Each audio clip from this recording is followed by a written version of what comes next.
Dear student, today I will teach you the next scheduling algorithm, that is shortest job first. This algorithm is assigned to the process that has a smallest CPU processing time or smallest burst time when the CPU is available. If two processes have the same burst time, then first come first serve scheduling algorithm can be used. If two processes have the same burst time, then the first come first serve scheduling algorithm can be used. In earlier lecture, I told you about the first come first serve scheduling algorithm.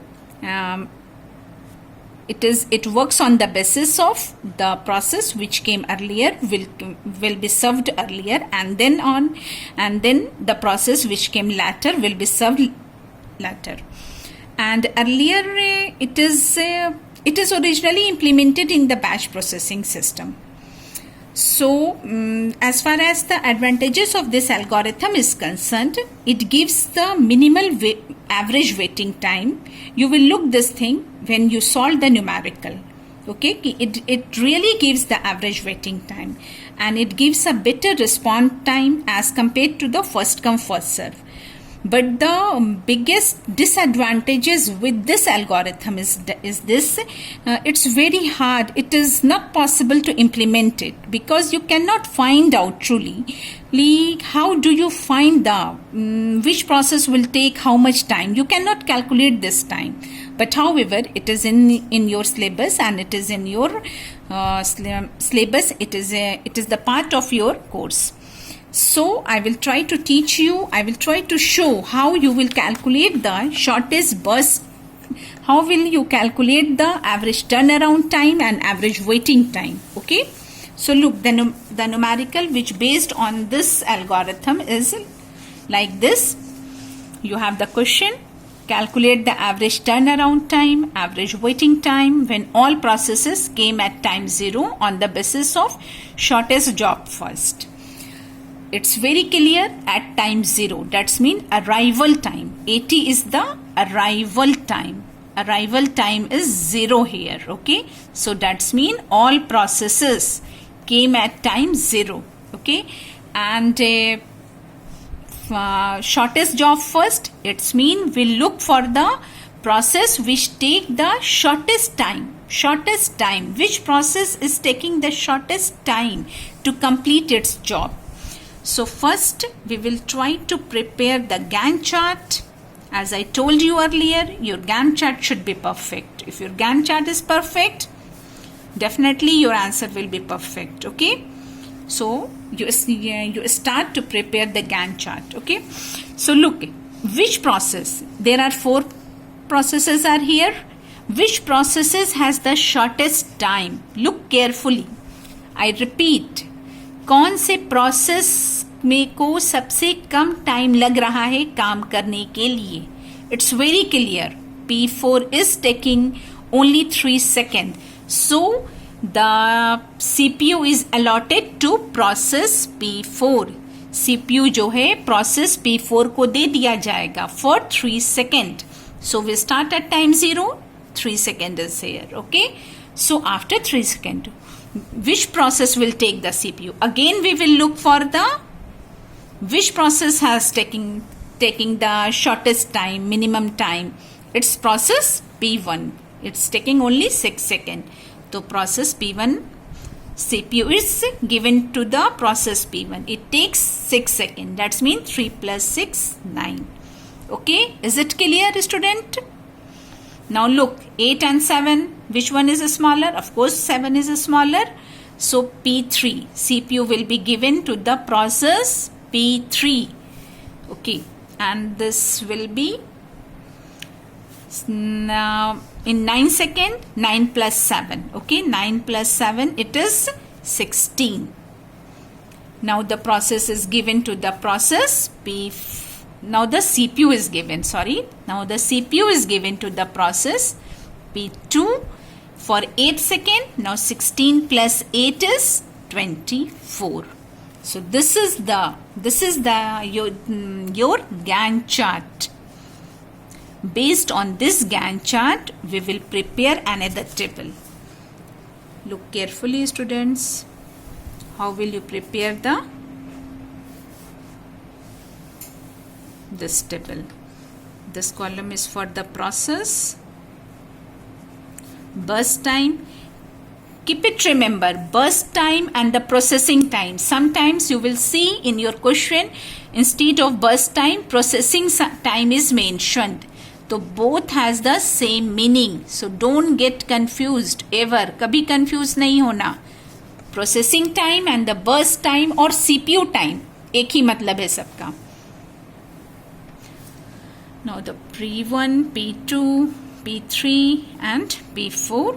Burst time is 6 seconds, 8 seconds, 7 seconds and 3 seconds.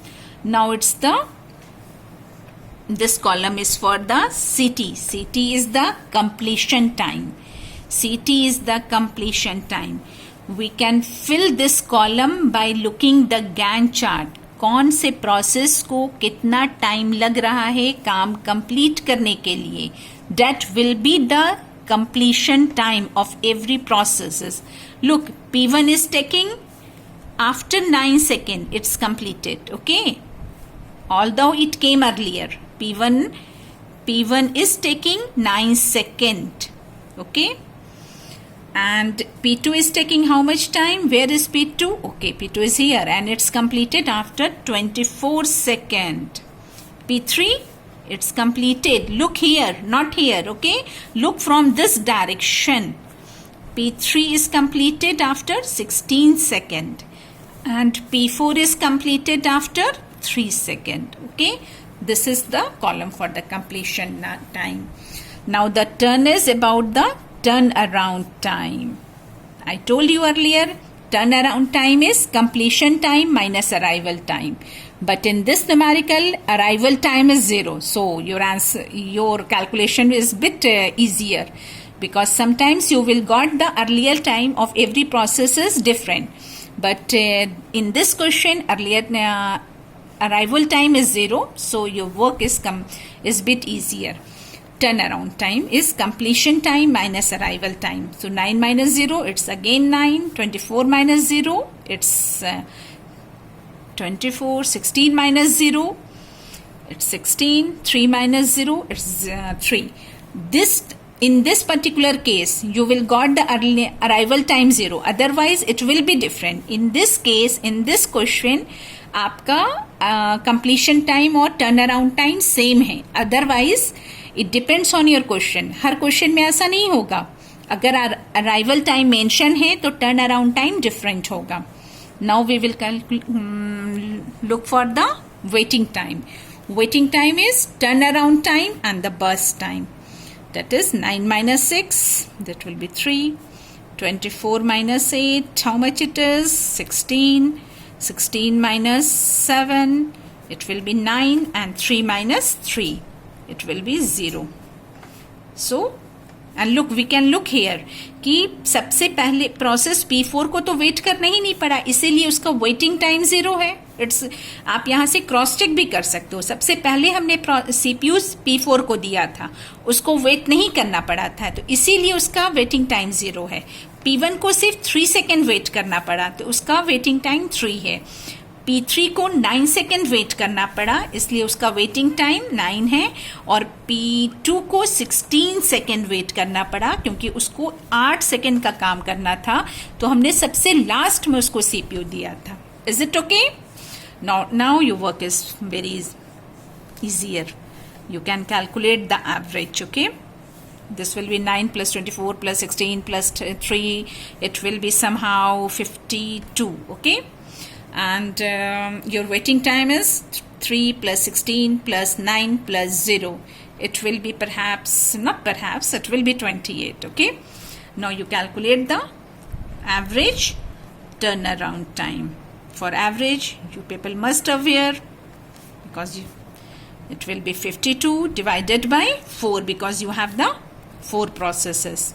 That will be 13 seconds. Okay, and then the average waiting time, it will be 28. This 28 divided by 4, because we have the 4 processes, it will be 7 seconds. Okay, So really it gives a very minimal time. If you try to solve this question on the basis of first come first serve, you will find some bigger number. Okay, so you can by comparing with the first come first serve scheduling algorithm and many more algorithm, you can very easily find out that this algorithm gives the minimum time, but the problem is it's difficult to implement. Okay, so the disadvantages is this. Okay students, thank you. We will meet you next in the next lecture.